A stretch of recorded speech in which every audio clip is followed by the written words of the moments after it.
श्री सतगुरु महाराज की जय। महर्षि संत सेवी की बोध कथाएं। कहानी आधा पल सत्संग का फल।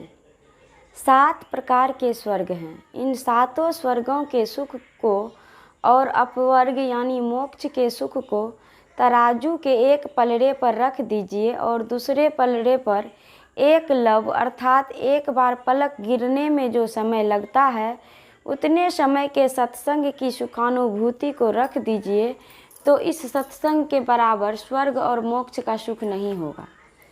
श्रीमद् भागवत में एक कथा आई है। महर्षि वशिष्ठ जी राजा विश्वामित्र के यहाँ अतिथि रूप में गए। विश्वामित्र जी ने उनका यथोचित सत्कार किया। जब तक वे वहाँ रहे, विश्वामित्र जी ने सेवा में किसी प्रकार की कमी नहीं होने दी। जब वे वहाँ से प्रस्थान करने लगे तो विश्वामित्र जी ने अपने 1000 वर्ष के तपस्या का फल उन्हें विदाई स्वरूप दिया। महर्षि वशिष्ठ अपने आश्रम आ गए। कुछ दिनों के बाद विश्वामित्र जी भी वशिष्ठ जी के यहाँ पधारे। वशिष्ठ जी ने भी उनका बहुत आभगत किया, खाने पीने रहने आदि की समुचित व्यवस्था की।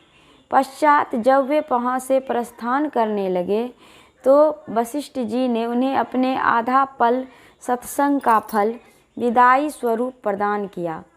विश्वामित्र जी के मन में हुआ कि जब ये मेरे घर आए थे तो मैंने विदाई में 1000 वर्ष की तपस्या का फल दिया था और ये मुझे आधा पल सत्संग का फल दे रहे हैं। कहाँ 1000 वर्ष की तपस्या का फल और कहाँ आधा पल सत्संग का फल। यह तो मेरा अपमान है। वशिष्ठ जी तो ब्रह्मर्षि थे। उनके मन की बात भांप गए और उनसे पूछा, आपका मन खिन्न क्यों है। विश्वामित्र जी मन की बात छिपा नहीं सके और सब खोलकर उनको कह दिया। वशिष्ठ जी ने कहा, मुनि जी, ऐसा लगता है कि आप सत्संग की महिमा नहीं जानते हैं। मैंने जो आपको दिया उसका मूल्यांकन आप नहीं कर सके। अब हम लोग किसी व्यक्ति विशेष के पास चलें जिससे इस बात का समाधान हो सके। दोनों मिलकर ब्रह्मा जी के पास गए और दोनों ने अपनी अपनी बात रखी। ब्रह्मा जी ने कहा, मुझे सृष्टि करने से अवकाश नहीं है कि आपकी बातों को समझकर न्याय कर सकूं। आप दोनों भगवान विष्णु के पास जाएं, वे आपकी मदद कर सकते हैं। दोनों विष्णु जी के पास पहुँचे और अपनी अपनी समस्या सुनाई। भगवान विष्णु ने कहा, आपको तो इन विषयों के ज्ञाता के पास जाना चाहिए जो सत्संग, योग, ध्यान आदि करते हों। वे ही आपका सही समाधान कर सकते हैं। मैं तो सृष्टि का पालन करता हूँ, आपके विषय की जानकारी मुझे नहीं है। भगवान शंकर योगी हैं, आप लोग उनके पास जाइए। वे योग, ध्यान, सत्संग, जप, तप प्रवृत्ति सबका रहस्य जानते हैं। वहाँ से वे दोनों भगवान शंकर के पास गए और अपनी अपनी बातें सुनाईं। भगवान शंकर ने सोचा कि भला कौन मोल ले। वशिष्ठ जी तो शांत स्वभाव के हैं, संत हैं, ये कुछ नहीं बोलेंगे। लेकिन विश्वामित्र तो तप के धनी हैं और तपी को बहुत अहंकार होता है। कहीं शाप दे दिया तो अच्छा नहीं होगा।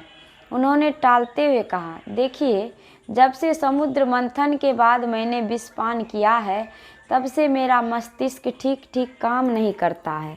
इसीलिए आप लोगों का न्याय करने में मैं सक्षम नहीं हूँ। आप लोग शेषनाग के पास चले जाइए, वे आपका न्याय कर देंगे।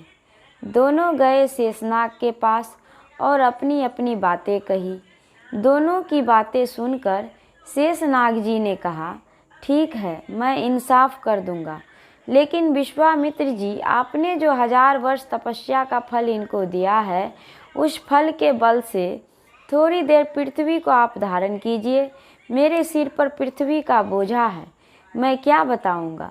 1000 वर्ष की तपस्या के फल का जोर लगाकर विश्वामित्र जी ने पृथ्वी उठाने का प्रयास किया, लेकिन पृथ्वी टस से मस नहीं हुई। फिर शेषनाग जी ने कहा, वशिष्ठ जी, आपने जो आधा पल सत्संग का फल विश्वामित्र जी को दिया है उसके बल से पृथ्वी को उठाइए। वशिष्ठ जी ने आधा पल सत्संग के फल को पृथ्वी उठाने में लगाया। पृथ्वी अधर में उठ गई। विश्वामित्र जी ने शेषनाग से कहा, अब तो आपका सिर हल्का हो गया, अब न्याय कीजिए। शेषनाग ने कहा, आप तो प्रत्यक्ष देख रहे हैं कि आपका 1000 वर्ष तपस्या का फल कुछ काम नहीं किया और आधा पल सत्संग का फल पृथ्वी को उठाए हुए हैं। अब कौन विशेष और कौन कम है सो समझ लीजिए। श्री सतगुरु महाराज की जय। यह प्रवचन शांति संदेश पत्रिका में अप्रैल 2003 ईस्वी को प्रकाशित हुआ था। श्री सतगुरु महाराज की जय।